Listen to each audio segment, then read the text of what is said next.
I bread. Attention.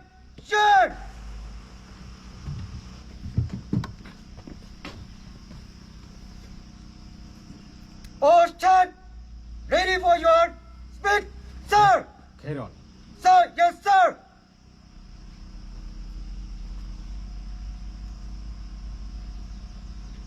Stand is.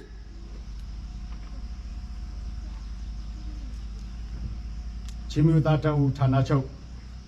ကမ်ဗစ်တိုးရီယာမှာကျင်းပတဲ့30လနှစ်ပြည့်ချင်းမျိုးသားတော်လှန်ရေးအခမ်းအနားကိုကြောက်ရောက်လာကြသောလက်ထောက်အထွေထွေအတွင်းရေးမှူးတစ်နဲ့တကွချင်းမျိုးသားတပ်ဦးပါတီခေါင်းဆောင်များချင်းမျိုးသားတပ်မတော်စီဦးချုပ်နဲ့တကွအရာရှိအရာခံအကြပ်တပ်သားများချင်းလက်မှပြည်သူ့ကာကွယ်ရေးခေါင်းဆောင်များ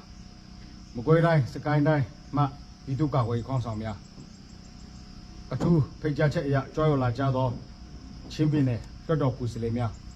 နိုင်ငံရေးပါတီအသီးသီးမှခေါင်းဆောင်များနဲ့အခြားဧည့်သည်တော်များခင်ဗျာကျွန်တော်ဒေါက်တာရှုခါနဲ့စကားပြောခွင့်ရတဲ့အတွက်ကြောင့်အထူးကျေးဇူးတင်ရှိကြောင်းပြောကြလိုပါတယ်ယခုကျွန်တော်တို့ဆင်နွှဲနေသောတော်လှန်ရေးသည်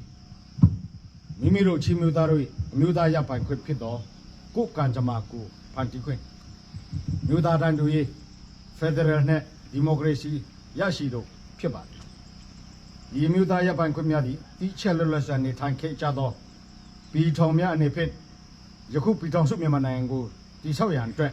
သဘောတူညီခဲ့သောပင်လုံစာချုပ်ပါသဘောတူညီချက်များဖြစ်ပါတယ်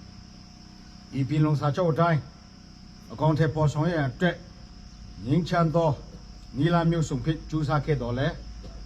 ခက်အဆက်ဆက်သောအစိုးရနယ်ဖြစ်လက်နဲ့အားကိုးညှိပေခဲ့သောကြောင့်ရရလက်နဲ့ဆွဲကန်ပြီးတော့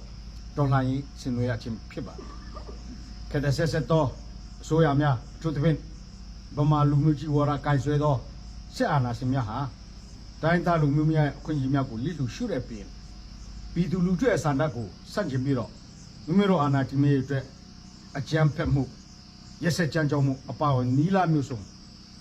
တုံးပြီးတော့အုပ်ချုပ်ခဲ့တာဝမ်းနေစွာကျွန်တော်တို့တွေ့ရမှာဖြစ်ပါတယ်ချင်းမျိုးသားတပ်ဦးဒီတော်လိုင်းစင်နွှဲရမှာတော့ကျွန်တော်တို့ပြည်သူလူထုတက်လုံးပါဝင်တဲ့အမျိုးသားလှုပ်ရှားမှုအသွင်ဖြစ်ဒီပြုတ်လို့ရအတွက်အစကရေကပင်ကျွန်တော်တို့မူဝါဒချမှတ်ခဲ့တာဖြစ်ပါတယ်2021ဖေဖော်ဝါရီလမှာမြောက်လိုက်အာနာသိမ့်ပြီးတဲ့နောက်ပိုင်းမှာတော့ကလေးလူကြီးအပါဝင်လေနေလေအောင်မင်းစောပါမချာရရလက်နဲ့ကန်ဆွဲပြီးတော့စစ်အာဏာရှင်အမေပြတ်ချင်မှုကြီးအတွက်တော်လှန်ရေးတက်ပွဲဆင်နေတာကိုကျွန်တော်တို့တွေ့ရမှာဖြစ်ပါတယ်တော်လှန်ရေးအောင်မြင်ရန်အတွက်အသွင်မျိုးမျိုးပြင်လှုပ်ဆောင်နေကြတဲ့အင်အားစုများကြားစီလုံငွေမှုနဲ့အချိတ်ဆက်ရှိမှုများဟာအရေးကြီးပါတယ်တို့ပင်အမျိုးသားရေးစစ်တဲ့နှုတ်ကြမှုအစင်မဲရှိရန်လဲလွယ်လှပါတယ်ယခုချိန်ဟာအမျိုးသားရေးစစ်တဲ့မြင့်တင်ရန်နဲ့ကျွန်တော်တို့စီလုံငွေရေးဒီဆောက်နိုင်အတွက်အခွင့်အခါအကောင်းဆုံးအချိန်ဖြစ်ပါတယ်အထူးသဖြင့်ချင်းအမျိုးသားတွေအတွက်ပေါ့အမျိုးသားရေးစစ်တဲ့နဲ့စီလုံငွေမှုဒီဆောက်ရန်အတွက် nation building ဟုခေါ်သောအမျိုးသားရေးတည်ဆောက်မှုကိုအမြန်ဆုံးအကောင့်ထဲပေါ်ဆောင်ရမှာဖြစ်ပါတယ် nation building ပြုတ်လို့ရတဲ့ယခုပြည်သူလူထုတွေ့ကြုံနေရတဲ့ဇီးပွားရေးလူမှုရေးကိစ္စများဆောင်ရွက်နိုင်ရန်အတွက်ကြားဖြတ်ချင်းလန်းအစိုးရဖွဲ့စည်းရန်လိုအပ်ပါတယ်ဤသို့ပြုတ်လို့နိုင်မှသာလေမိမိတို့ရဲ့ဒေါ်လာရဲ့အတွက်တော်လကောင်းပြည်သူလူထုကြုံတွေ့နေရတဲ့အရေးအကိစ္စများ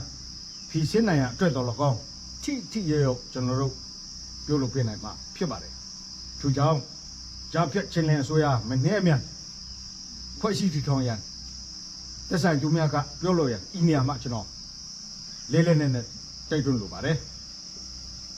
ယခုလက်ရှိပြည်ထောင်စုမြန်မာနိုင်ငံခြေနေကိုလေးလာကြည့်ပါကလည်းစစ်အာဏာရှင်စနစ်အမြင့်ပြတ်ချေမှုရဲ့အတွက်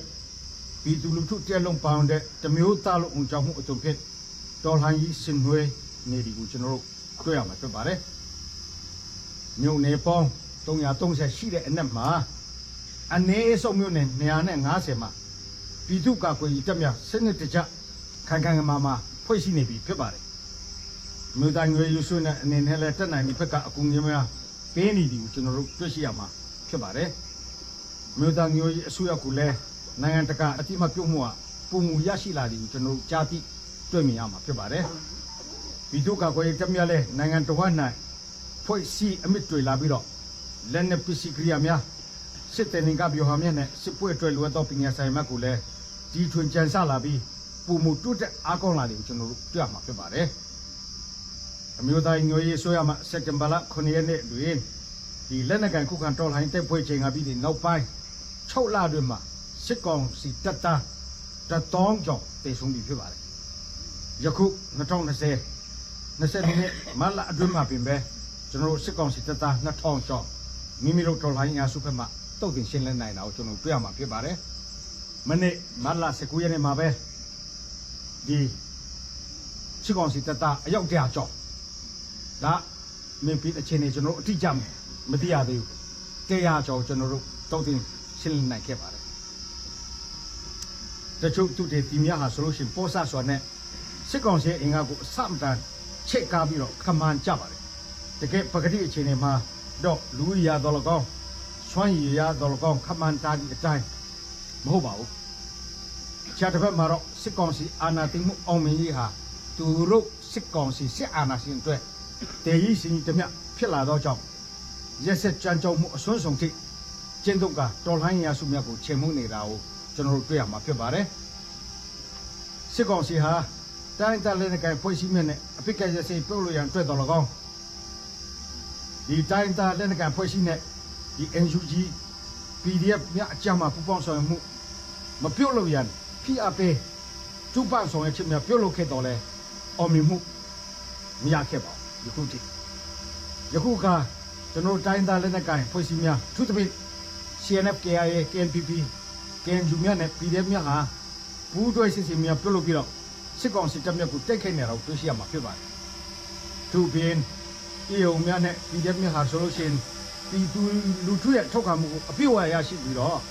စစ်ကောင်စီတပ်များကမူနိုင်ငံခြားကျူးကျော်စစ်ရန်သူတစ်ဖွဲ့လူထုတွေကပြုတ်မှုဆက်ဆံနေတာကိုကျွန်တော်တို့တွေ့ရမှာဖြစ်ပါတယ်စစ်ကောင်စီရဲ့နိုင်ငံရန်တဲ့ထိချုပ်မှုဟာအားနည်းလာပြီးတော့လူမှုစီးပွားလူမှုဒီကြောက်ပြီးစုံမင်းနဲ့အချက်ကိစ္စများမှာဒီနိုင်ငံမှာဖြစ်လာတယ်ကျွန်တော်တွေ့ရပါတယ်ကျွန်တော်တို့တိုင်းသားလည်းကဖွဲ့စည်းတွေနဲ့ဒီတို့ကကိုယ်တပ်ဖွဲ့များကတော့တချို့မျိုးကြီးများမှာအပကျန်နေများကိုထိချုပ်လာကြပြီးတော့ဗီဒီယိုချုပ်စနစ်ကိုထူထောင်ဖွဲ့စည်းလက်ရှိတာကိုတော့အားလုံးအသိပြဖြစ်ပါတယ်စစ်ကောင်စီကမြင်းမြတ်ပင်ကြိုက်ကြောက်စေကမူပြည်သူလူထုရဲ့စစ်အာဏာရှင်စနစ်အမြင့်ပြတ်ချေမှုစိတ်တဲ့ခံယူချက်တွေရော့ချမသွားပဲခိုင်မာနေစေဖြစ်နေတဲ့ဟာကိုလည်းဤနေရာမှာကျွန်တော်ပြောကြလိုပါတယ်ဒါကြောင့်ဒီဒေါ်လာကြီးဟာမောင်မင်းနိုင်စာအကြောင်းလုံးဝမရှိပါဘူး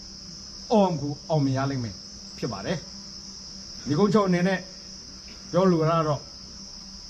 ဒီအထက်ပေါ်ပြပါအခြေအနေအုပ်မှာဒေါ်လာကြီးနဲ့ပေါင်ချင်မရှိတဲ့လူထုများအနေဖြင့်တော်ဝေချစ်မရှိဘဲနဲ့အမှန်တရားဖက်မှာရက်တီထောက်ခံပေးကြပါရန်တိုက်တွန်းလိုပါတယ်အကြောင်းမျိုးကြောင့်စစ်ကောင်စီနဲ့ပူးပေါင်းဆောင်ရွက်နေတဲ့ပြည်သူများနေဖြစ်လဲစစ်ကောင်စီနဲ့လမ်းခွဲပြီးတော့အမှန်တရားဖက်တွေပြက်သားသားရက်တီကြရန်တိုက်တွန်းရပါတယ်တချို့တိုင်းသားလည်းကန်ဖွဲ့များဟာယခုဖြစ်နေတဲ့ပြဿနာကိုမိမိနဲ့မသက်ဆိုင်တို့ချန်စီယူခွတ်ထိုင်ပြီးတော့ဘေးထိုင်မှုပြောနေမယ်အစားပြည်သူလူထုဘက်မှာရက်တီပြီးတော့တိုက်ပွဲဝင်ကြဖို့ကျွန်တော်တိုက်တွန်းလိုပါတယ်အာဆီယံအပါအဝင်နိုင်ငံတကာတိုင်ဝမ်အနေဖြစ်လဲပြည်ထောင်စုမြန်မာနိုင်ငံပြဿနာကိုကြောက်ဝင်ပြီးစင်ပေးရန်ကြိုးပမ်းမှုပေါ်ချင်းမျိုးသားတအုပ်အနေနဲ့ကြိုးဆိုပါတယ်နိုင်ငံတကာအင်္ဂလိပ်နဲ့အာဆီယံများအနေဖြင့်ချိတ်ဆက်ပူးပေါင်းနိုင်မဲ့ရန်တဲ့တိဆောက်ရတဲ့စစ်ကောင်စီဘူပြုတ်မျိုးမဟုတ်ပဲ stakeholder အားလုံးပါဝင်တဲ့ချင်းကန်နီကိုအသုံးပြုပြီးတော့ဆောင်ရွက်လဲကျွန်တော်တိုက်တွန်းလိုပါတယ်နိုင်ငံတကာအတိုင်းဝန်အထူးသဖြင့်အင်္ဂလိပ်နိုင်ငံများအနေဖြင့်လက်ရှိစစ်ကောင်စီနဲ့ဆက်ဆံနေတဲ့အနေအထားကိုပြန်လည်သုံးသပ်ပြီးတော့ပြည်သူလူထုဘက်မှပြက်သားရက်တန်ပြောကြလိုပါတယ်တော်လှန်ရေးစစ်ပွဲမုတ်ချအောင်မြင်ရမယ်အားလုံးကျေးဇူးတင်ပါတယ်